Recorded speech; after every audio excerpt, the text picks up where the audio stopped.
So, welcome everybody to the Cambridge Power Platform User Group Autumn 2023. We're absolutely scooting through 2023, nearly done, soon be Christmas. Great. We've had lots and lots of new stuff arrive this year, and we're going to take you through some of that today. But we've got a couple of speakers who you can already see at the top here that I want to that are on the user group for the first time, and I can't believe Matt is only just here for the first time, having. Goodness, Matt, I think I first met you at a hackathon that we won together quite some time ago. So it's interesting that you've only just come on. But a couple of good sessions ahead of us today. So let's just show you what's on the agenda. Oh, okay. Let's cover the do's and don'ts first. Please, please, please be nice to each other. If you want to come off mute, then do just ask in the chat, all questions and stuff in the chat, please. But you know, the usual rules apply. If you don't want to be recorded, please don't come off. Don't put your camera on because this is a recorded session and we are going to put that on YouTube later. And please be really patient and understanding. We are all different, and that's what makes the user group great for networking and opinions. And we want to hear everybody out. Oh, so this is me. If we haven't met before, I'm Sharon Sumner. Lovely to meet you. I'm the leader of the user group, and what that means is that I get to introduce lovely people that have fantastic sessions and have some great conversations with the rest of the team. We are completely virtual at the moment. No plans to go in person just yet. I think we're going to stay virtual certainly throughout this year and maybe for the first half of next year. We're really enjoying being online because it means that we get conversation beyond the event on the YouTube channel. So that's really, really nice. But if you want to reach out on the socials, all of my details are on here. Again, lovely to meet you, and I do always say yes to a coffee, genuinely. So if you want to have a virtual coffee or a real life coffee, then just hit me up and we can chat about Office 365 to our heart's content. So what have we got on today? So there's me doing an introduction, and we're going to hand it over to Tatu. So you're going to be talking to us about Dataverse and Microsoft Purview. So this is kind of like another little angle on the data there. So keeping on topic, I like that. Love your description. Lifetime learner is always a plus. And I think in the tech these days, as Matt is saying, the new stuff comes along whether you want it to or not. So you do have to keep learning. So lovely to see you. Welcome to the user group. And I will hand over to you so that you may take over the screen and introduce yourself. Yeah, thank you, Sharon. Happy to be here. And thank you, Matt. Your show there gives me hope that one day we'll actually see widespread ALM implemented in more environments. Maybe it happens someday. I mean, it's been one of the big hurdles after all. So we have limited time as always, so let's get right to it. Thanks for having me. I'll talk a little bit about a subject that's not necessarily the sexiest one in the world, but probably still pretty relevant, and probably more so actually than ever before when it comes to Power Platform.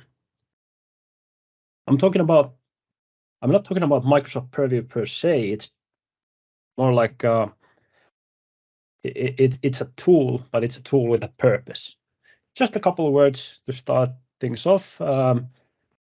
If you look at what I'm writing about in social media, it's more about compliance and insider risk and data protection, information protection, and topics like this. But I actually kind of quietly moonlight as a Power Platform admin. Just don't post about it that much. So I've always loved Power Platform. It's near and dear to my heart. That's why I'm happy to be here. And I'm happy to have the chance to talk to you about this subject here today. If you want to connect with me on LinkedIn, you can scan the QR here and I'll put it up at the end as well. So just for another chance, but let's get to it. So what's the big deal? Why do we need to even talk about Microsoft Purview? Basically, there are some bigger drivers here at play that are kind of shared between Microsoft 365 and the Power Platform also. The number one thing is that, I don't know if you've seen this, but Power Platform is actually kind of maturing pretty fast now. It's being taken more and more seriously. Very significant, serious solutions are being built on Power Platform now, and Dataverse is kind of growing in importance as well as data source. What that also means is that there's more and more data, more and more information of various kinds, very let's say serious data flowing through Dataverse. Sometimes it's the end destination, sometimes it's just a halfway stop. But Dataverse is home to a lot of diverse types of data now, as it should be. But that also means it brings new kind of concerns. That means that we start to get a lot of the same responsibilities that have been kind of familiar, piecemeal, kind of everyday stuff in Microsoft 365 for a long time and in Azure as well. All that sensitive data, especially personally identifying information for many organizations, needs to be governed. We need to understand where it is. We need to be able to take care of it, not just in Dataverse, but after it leaves Dataverse, right? Because data takes many forms and it doesn't stay in place. There's quite a few risks if we don't take care of this, not just from regulation, and for data hygiene purposes as well. And there's a general, I guess, I've seen general, I use the word expectation of having these tools to understand what kind of data we have, not just how much, not just who has access to it, but what the data actually is, to describe it, to identify it. And this is something that we can now see for happening to Dataverse. So if you look at the latest items posted to the release planner, the roadmap items, you have this one little item there that's being released in public preview this month called Monitor and Protect Data with Microsoft Purview. It's not actually a lot to go on. It's a bit thin. There's basically a couple of lines of text there, and I wanted to talk to you about this topic in advance, so apologies. I'll have to make some conjecture at certain points and speculate a little bit, but I'll try to underline it when it happens. But what we can find out from here about what's going to happen is a couple of things. Those couple of things have to do a lot with sensitivity labels. We'll get to those Microsoft Purview and Dataverse capabilities in a bit, but we have to establish some basic concepts here. We have a few people online and more people possibly following later on YouTube, but for the people that are here right now, could you please lift your hand up if you've heard about sensitivity labels in the Microsoft space? Are you actually able to raise your hands? Yeah, you are. Yeah, several people have heard about sensitivity labels. Some of your organizations might even be using those. This is a concept from the Microsoft 365 space, which basically the point of sensitivity labels is to kind of classify data into several orders of importance, I guess. They signify ultimately information's risk level and the consequences that would happen if that piece of data would escape the confines of the environment and end up in the wrong place. Actually, I'm going to take a step back here. If you consider data that's classified public, this could be something like a flyer that you could give out on the street, basically advertising, something like this. And all the way on the other end of the scale, we have data that's secret. This might be something that's related to intellectual property of a company. Information that's secret, when it gets out, you're going to end up in the newspapers if you're a large company. And in my work, I've seen actually data that gets quite close to secret already handled in Dataverse-based solutions. So it's a good thing we get solutions to tackle this.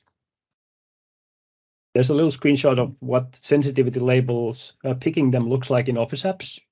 Maybe somebody has even used that, but we'll see what shape it takes in Dataverse. But you have to understand that sensitivity labels, the wider context of this, sensitivity labels and considering sensitivity as a concept is actually everywhere. right now. It's not just files anymore in the Microsoft space. You actually have, well, documents is where it started all the way back in the day, and email later on. But you also got SharePoint sites. They are now classified. Microsoft 365 groups like Teams, and Yammer communities have sensitivity labels.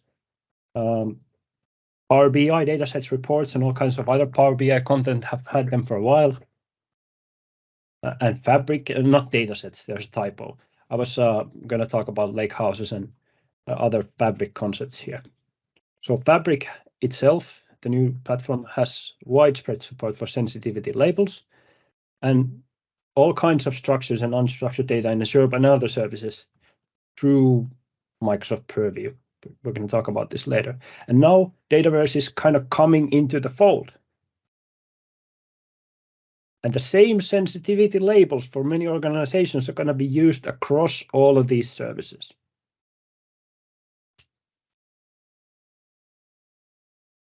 The same ones, and probably something else in a while. Let's see what's next.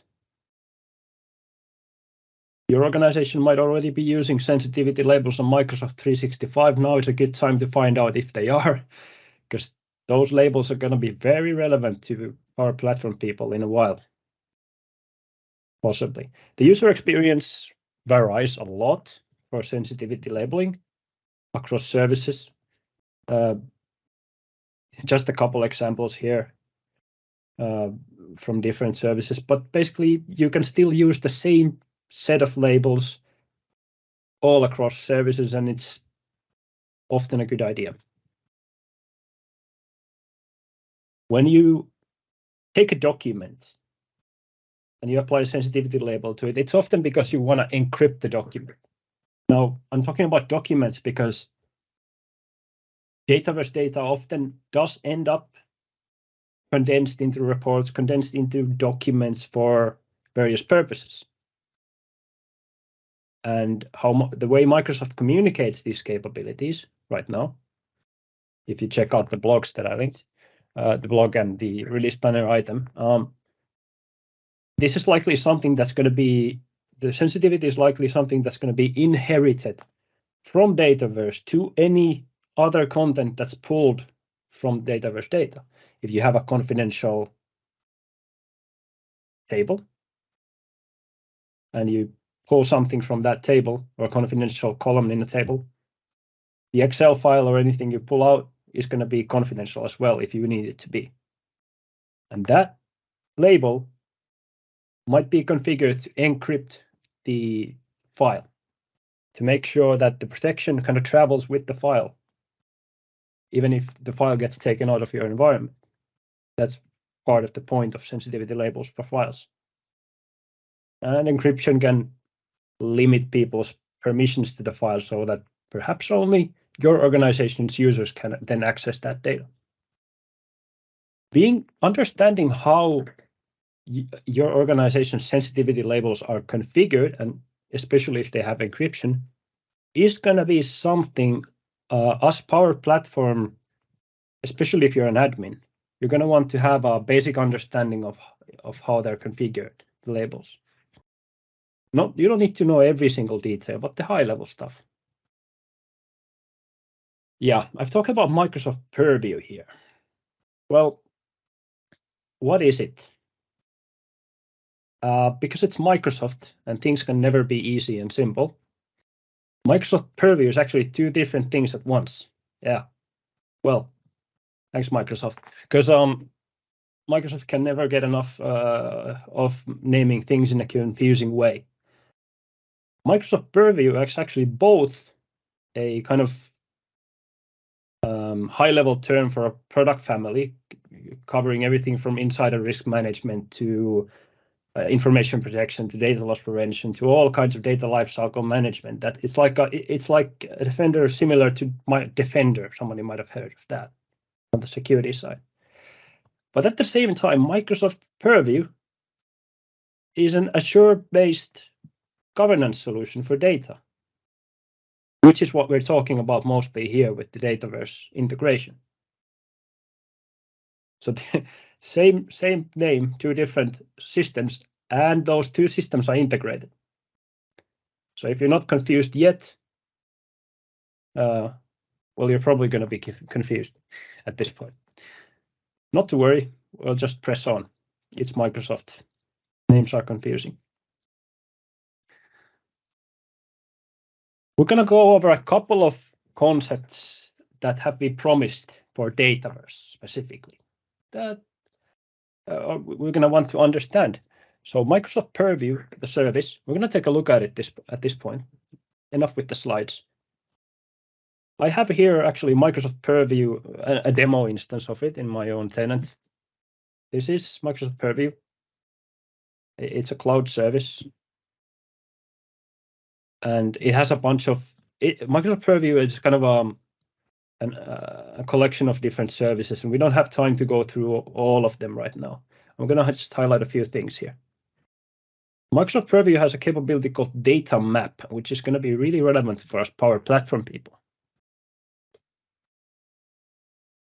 So the idea of Data Map is you can register all kinds of data sources here and build an understanding of how your data is used. Like, I'll show you an example here. I have Fabric is currently available, and Microsoft Dataverse will soon also be available as a data source. We're going to be kind of using Fabric as a dummy for this demo here. It's kind of similar, very likely at least. So I've added Fabric as a data source. And Microsoft Purview, the service, once it's properly set up, will scan through any content in Fabric and pick up an inventory of assets, all kinds of assets that are in Fabric. This will also all of your Dataverse environments will also be inventoried in the same way. And very likely, this is speculation, all the tables within those environments and possibly solutions as well, we'll see. And once Microsoft Purview actually finds an asset, something like this is an old COVID data set or something, it automatically picks up all kinds of information about that piece of data and gives you a lineage view of how that data ended up in the service, like in Dataverse, and where it ends up after Dataverse. It builds a lineage view. This is something you haven't had before. So now, when Dataverse starts being supported, you can start seeing all the stuff that happens upstream before data ends up in your Dataverse, as long as it's a supported source. You can see how a certain table is used downstream of Dataverse in different solutions, and how many different solutions. And you can also automatically scan that table for various kinds of sensitive data, and also manually add information that qualifies what kind of sensitive data is in that specific table. Let's just take an example here. This is a table with Finnish personally identifying information. You have something like this in Dataverse easily. It was picked up automatically, and we can see the schema of the table, and we can both automatically and manually indicate that a certain column contains a certain kind of sensitive information, and then understand where this information might have ended up in using the lineage view. This kind of thing is useful for admins and data analytics purposes, but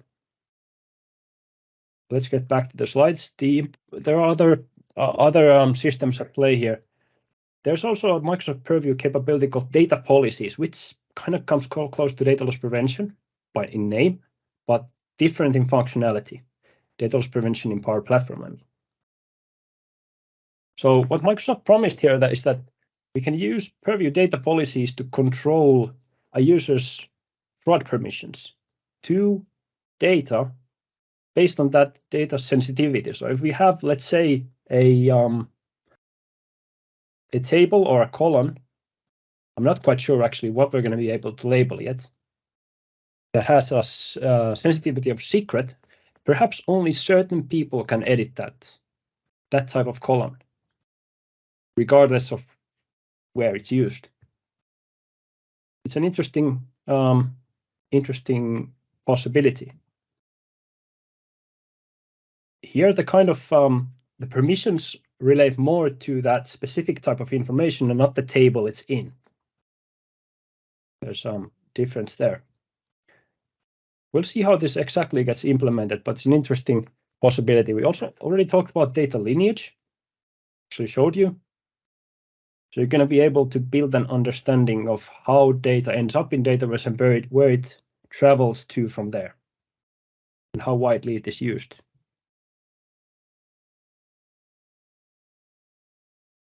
And it's going to be really interesting to see if these sensitivity inheritance capabilities that we already have in Power BI, where Power BI can inherit sensitivity labels from the data source, let's say Synapse workspace or somewhere, and then push those sensitivity labels also downstream to any files that are pulled from those datasets. If that's coming to Dataverse, Microsoft indicates that it is. If your organization is using sensitivity labels, you're going to want to and need to actually ponder this. Do we want Dataverse to inherit and push forward sensitivity labels? Not necessarily. But you don't want to let this surprise you.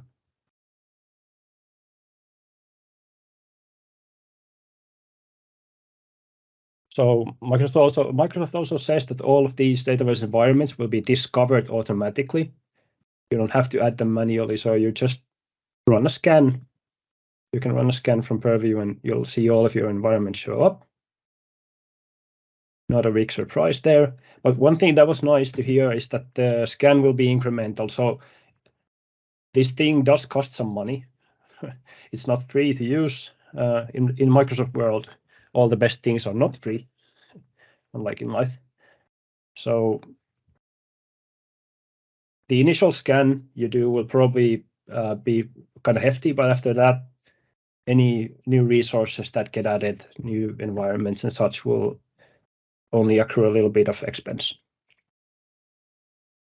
And the scanning also in Dataverse specifically, it's set that it also brings in metadata about tables and environments, not just the data in the tables is made visible. They did say that well, both classifications, which means tagging something as, let's say, personally identifiable information, identifying information, and sensitivity labels can be managed by us in Power Platform portals. They didn't specify which portals though, so I'm guessing, and this is a guess, that they mean the maker portals for Power Automate and Power Apps at least, and in PPAC the admin portal. Let's see if I'm right, but this is what I think. Maybe Power Pages as well. But it's definitely going to be not just for admins. That's the same thing elsewhere as well. Sensitivity labeling is a user-driven feature. It's not something that is left to admins alone. It's up to us. So a couple of steps to get started with all this. And like some other things I went through, this does contain some limited speculation, because we don't know everything yet. Microsoft has been quite tight-lipped for something that's about to come to public preview soon. The first thing is to understand the pricing model.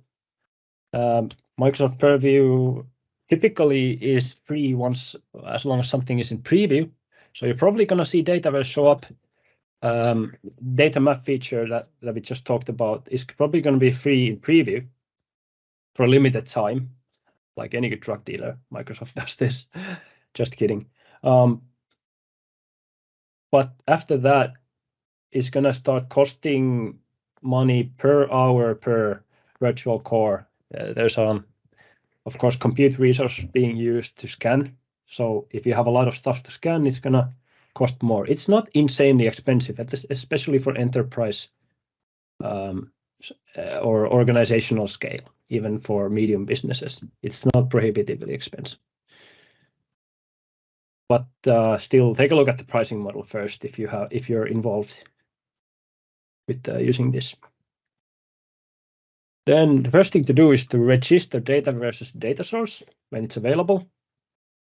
I would suggest doing this in the preview phase anyway, because it's not going to cost money then. So you can just take a look. Take a look and see if this capability would benefit you. I'm going to be doing that at least. And the first thing you want to do after that is set up a single scan to identify your Dataverse environments and whatever you have in those environments from Purview's point of view, data sensitivity point of view, to get those automatic classifications in there. And the screenshot is from the scan I built for Fabric, but it's going to look rather similar for when you're configuring a scan for Dataverse. Just a couple of questions about what to include, and off you go. It's not terribly tech heavy to do it, actually.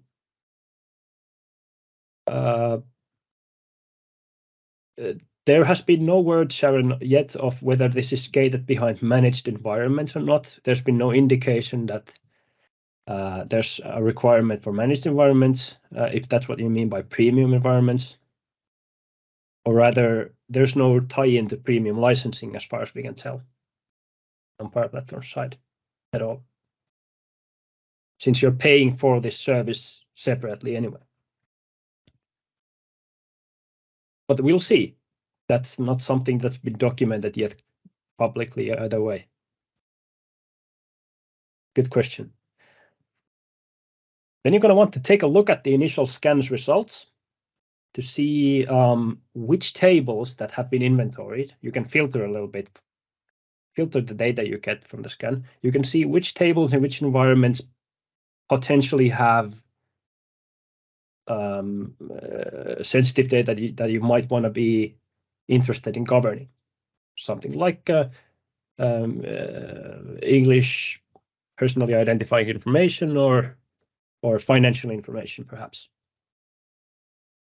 By the way, this screenshot here in the lower right corner is all we have currently. It's from the one of the blog I linked, and it's even a bad quality screenshot at that. So we're working off a thin rope here.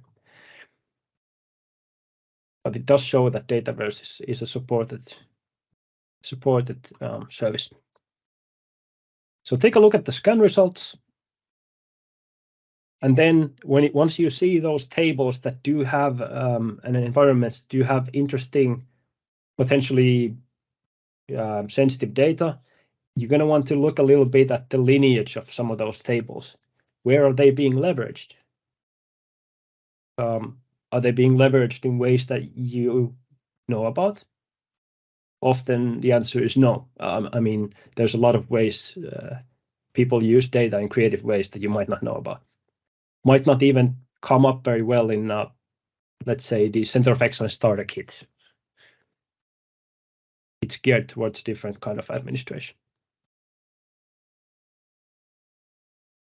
Then I'd look at creating a data policy to perhaps limit a little bit who can, let's say, delete the most sensitive, secret labeled information. There's a few open questions here that kind of limit the amount of recommendations I can give at this point. We don't really yet know what can be labeled. Maybe if some of you somebody is in the private preview, you can say perhaps it's the environments themselves, tables almost certainly, individual records, no idea yet.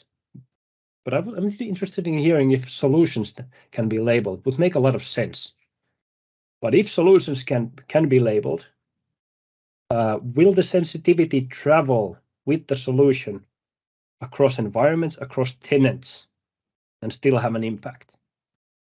And is there, like you, Sharon, actually asked about premium environments, is there an additional licensing gate with managed environments? I sure hope not, but we'll see. We'll see. There's a few key things we don't know. There's some things you can do right now, and I suggest you do if you have any involvement with Power Platform administration in your or a customer's environment. I would find out if, first of all, the organization is already using sensitivity labels on the Microsoft 365 side. Because if yes, then you probably will have to, sooner or later, grapple with sensitivity labeling in Dataverse. If not, then it's probably a little bit more down the road. And I would also like to understand and ask about and find out if what's the most sensitive and critical data that's right now being stored in your Dataverse. That's the stuff you really want to start protecting first. And ask all kinds of questions about that data to understand where is it coming from, where is it going, who has access, who should have access, and get a base understanding. I know this stuff can sound boring, but on the other hand, I think it's kind of like, I think of it like when you kind of grow up, you're in your early 20s, you get a lot of freedom in life. But when you get closer to your 30s, you also start to get a whole lot more responsibility, right? To counterbalance those freedoms. I think this is like that. We've been going wild with Power Platform for a couple of years now, doing all kinds of cool stuff. We've been pumping Dataverse full of information. Now comes to responsibility. Now we need to start taking care of that stuff. There's a couple of Copilot specific things to cap this off. So I would really think about how long data needs to live in Dataverse. We know Microsoft 365 Copilot actually has access to any records the user has access to in Dataverse as well. It was said in a recent blog, which I think is a really important piece of information. Because now, even in Microsoft 365, Dataverse access and Dataverse permissions start to matter a lot. Especially if people have been using a Dataverse instance in the default environment for actual, serious solutions. Probably shouldn't do that, but it happens. And we need to start thinking about how old data needs to get before it's too old, and we need to get rid of it in Dataverse. If something needs to be archived, maybe it can be moved to Data Lake, to Data Export, or someplace else, but we don't want to hold on to old and erroneous data forever anymore, especially if an organization is using Copilot services. So a lot of questions, but I hope you guys got some kind of an idea of what Microsoft Purview is about and why it starts to matter right now for Power Platform people. This is not something we've traditionally had to think about too much, but I guess it's a sign of growing up a little bit as a platform that we need to start thinking about things like this. Yeah, with that, I think it's about time to yield the floor. Yeah, amazing. I mean, I think you're spot on. The granularity looks like it's going to be great, but the questions about how they're actually going to implement that is more questions than answers, right? There's more questions than answers, but the questions are equally important in this case. It's a lot of stuff we haven't had to think about that much. Yeah, I mean, I think it's a lovely tie-in to Matt's previous session. We have to think about the deployment all the way through. So it's not just about the solution and where that's going and what it's accessing, but it's more about across the board across the organization itself. How are you treating data, permissions, and access to data with those apps as well? Yeah, it's definitely bringing us up a little bit, which is always good, because sometimes techies kind of get lost in the weeds. And like you say, occasionally we have to sort of grow up and realize, well, hang on, we probably shouldn't do that. Yeah, it's part of the process. No, that was really informative. I learned a lot there. Oh, and so did Matt. Thanks for the opportunity. It was fun to get to speak to these things. A lot of things to find out over the next few months. A lot of things to test as well. Yeah, I'm the same as you. I've had a really good play. I like Lineage because I think it's really important to see we created a data source, we never used it. Or the other way around, I didn't know 6 other people had jumped on my data source and now it's a dependency, right? Yeah, right. Because there's always what we think people are doing, and then there's what they're doing, and then those two are usually quite different. Yeah, so I like surfacing that. That looks really good. And especially as it answers those questions of what's the impact if I make the change to that data source, so that can nicely come through in any cabs or change advisory. Okay. Exactly. Again, thank you so much. Really great insights. And it's nice to hear from a security person how you think it's going to roll out, how you think it's actually going to end up. So thank you so much for coming along, sharing your information with us. We really appreciate it. Okay, so I think that's going to bring us to a close. Thank you so much, everybody, for coming along, spending some time with us. We will put the recordings of all this available on YouTube.